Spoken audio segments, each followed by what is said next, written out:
All right, so moving on to the transfer from function. So like I said, the first thing that we need to do is that we write the require statement, which essentially checks the allowed mapping, right? So where is the allowed mapping? So we've got allowed mapping right over here. So I'll just copy the mapping name from here.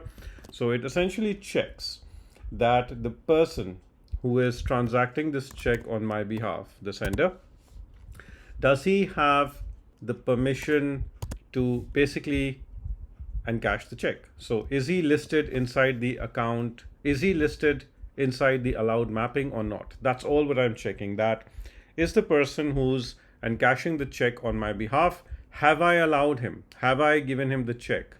Is he in the allowed mapping? And I'll simply check greater or equal to amount. So the amount that I have given him.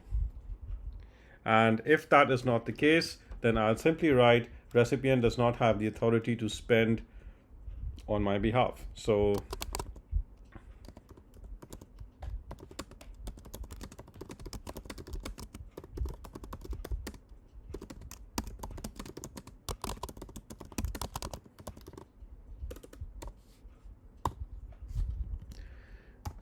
right, so basically the person who is encashing the check over here, does he have the authority?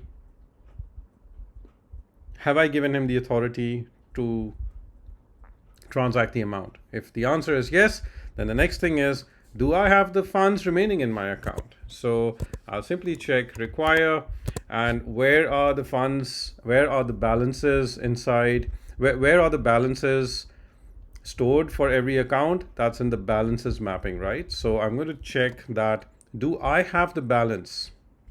So I'll bring up the balances mapping and I'll simply check that, does the sender have the balance to do this transaction? Otherwise, if not, then I'll simply say that insufficient balance in sender's account.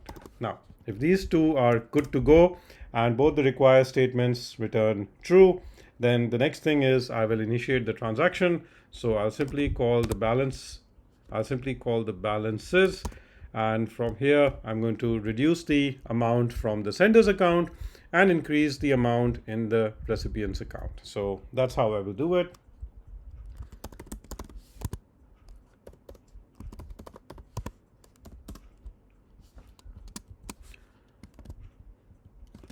And I will increase the balances in the recipient account. And that's about it. So this is where I've done the actual transfer, which is essentially incrementing and decrementing the balances, one decrementing it from the sender's account and incrementing it into the recipient account. And I'll just go back to the transfer from function and I'll quickly check if I need to do anything over here as well. So this returns a bool, and once I do the transfer, I also need to call and I also need to emit an event, right? So I'll just simply scroll down and I'll emit the event for the transfer function. So I'll hit emit.